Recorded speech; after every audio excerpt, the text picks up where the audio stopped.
sa mga... Ay! Mas puyat yung mic. Yan. There na. Mga kababayan! Testing. Kung pinapatayan ng mic, pang 2019 lang yun.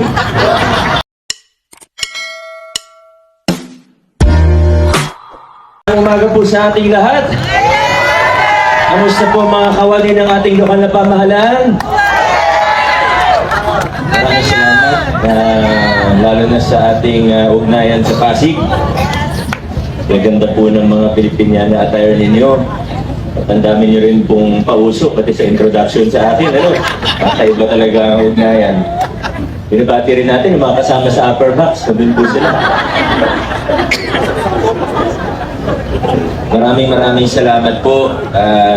Siyempre, alam niyo naman po siguro kung bakit kami nahuli ng konti. Pasensya na, hindi kami umabot sa lupang hinirang at ako sa Marcha ng Pasig na ako umabot.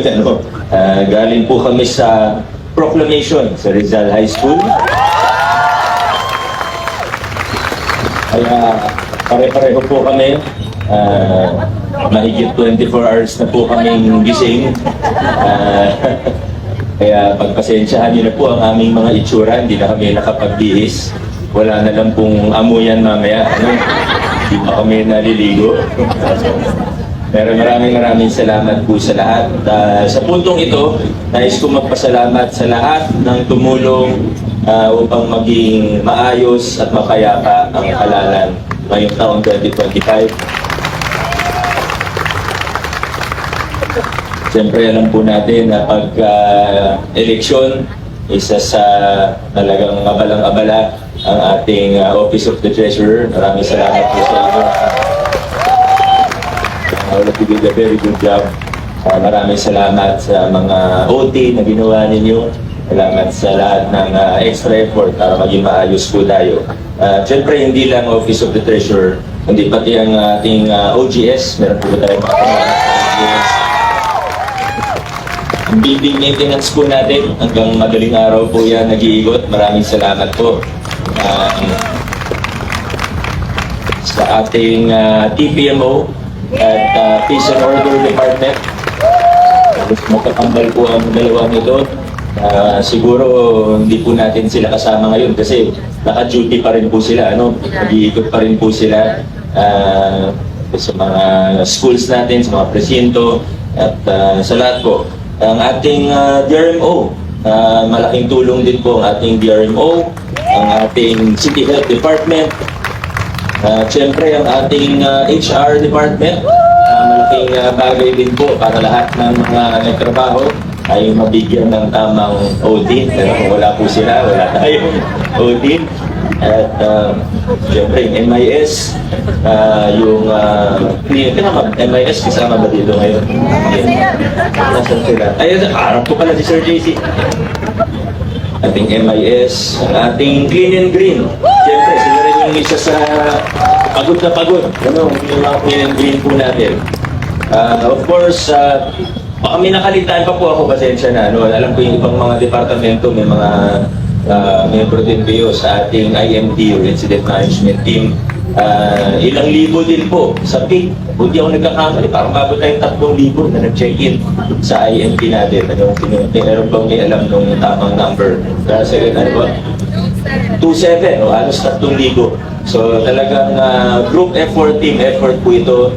At masaya naman po tayo dahil tunay na naging maayos at mapayapa ang halalan. Pero siyempre hindi lang tayo sa lokal na pamahalaan ang nagtrabaho, kundi pati ang mga national government agencies po natin. Kasama po natin ngayong umaga ang ating Bureau of Fire Protection, ang ating mga bumbero, BFP. Maraming salamat po sa inyo. At siyempre kasama rin po natin ang ating kapulisan, ang ating PNP, ang ating JLG. Siguro busy pa sila hanggang ngayon. Hindi pa naman tapos, hindi pa naman tapos. Activated pa rin po ang IMT natin. So tatapusin pa po natin ang lahat. Anyway, so PNP, BFP, JLG, Yung Comelec, huwag natin kalimutan yung Comelec. Kung wala po sila, walang eleksyon. Kaya maraming salamat sa mga partners natin mula sa national hanggang sa mga election officers hanggang sa mga Ay! Mas puyat yung mic. Yan. Fair na. mga kababayan! Testing. Ito, pinapatayan ng mic. Pang 2019 lang yun. Maraming salamat po sa lahat. Sigurado po ako na may nakaligtaan ako dahil talagang team effort naman po ito.